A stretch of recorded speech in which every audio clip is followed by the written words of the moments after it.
4 months ago, if I had explained the concept of digital literacy to someone who had no idea what it meant, I would have been tongue-tied.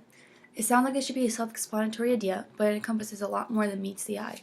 By learning about and using various digital tools such as WordPress and Twitter, along with applications such as Pocket and Feedly, I have become literate in digital literacy.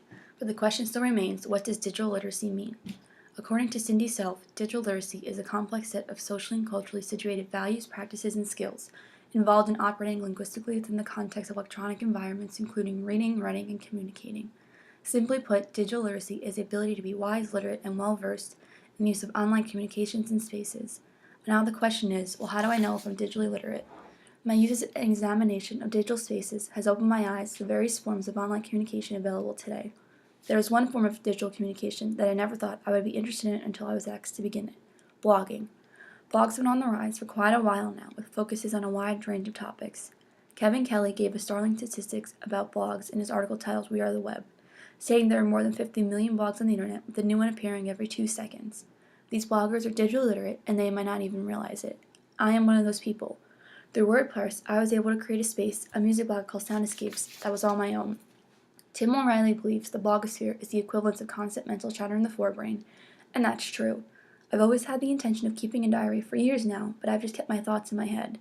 Now, I'm not saying that my blog, which is focused on music, is my diary, but it is my escape, or should I say my sound escape. By blogging, I am writing and communicating with others through an online platform that connects me with the readers of my blog, and also connects me to the large community of music bloggers. I can communicate through writing by blogging, but I can also communicate through Twitter, which allows me to speak to other Twitter users.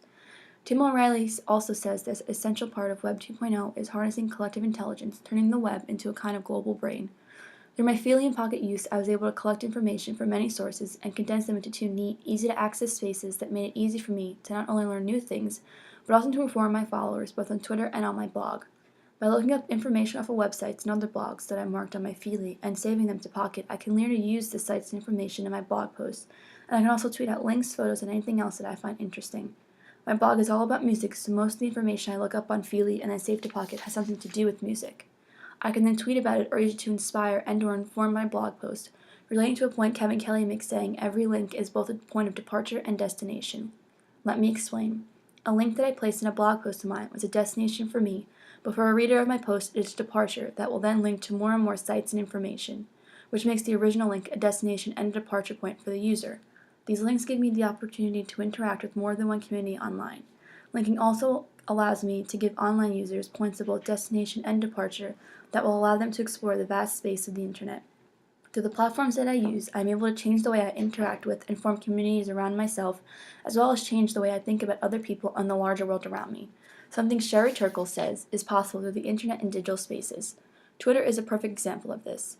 When I came into this class and was required to tweet regularly to talk about class topics and communicate with others, I started to see why Twitter is so popular. I was able to interact with many people and see the results. I gained followers who didn't know a single thing about me but enjoyed reading my tweets, some of which linked to my blog post which they also enjoyed.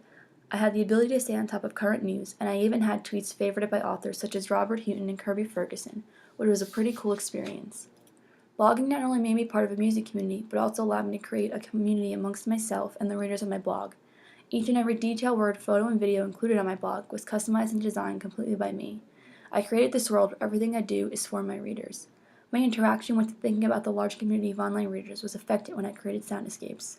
My Feedly and Pocket usage mostly consists of me searching around for music news, but it also includes searching for news about the world that I live in. It gives me the ability to break out of my music filter bubble and expand my knowledge. With this in mind, searching for music news is not a bad thing. It connects me to the world just as much as other news does. Through Feedly and Pocket, I am not only connected to the music world, but also the rest of the world's daily happenings, and I don't have to be stuck behind my computer to do this. Using my phone is a quick and efficient way I am adding to and enhancing my digital literacy. I can use almost all the applications and platforms I use on my desktop on my phone, including Twitter, Feedly, and Pocket. So not only can I stay up to date on the latest music news while I'm in front of my computer, but I can be up to date pretty much anywhere. Together, my blog, Twitter, Feedly, and Pocket have given me the ability to increase the digital literacy I didn't even know I had. Of course, I was digitally literate before entering this communication course, but I was completely unaware. By having my literacy pointed out to me, I began to realize how well versed I actually am in online spaces, and also I have noticed how much I am growing and learning.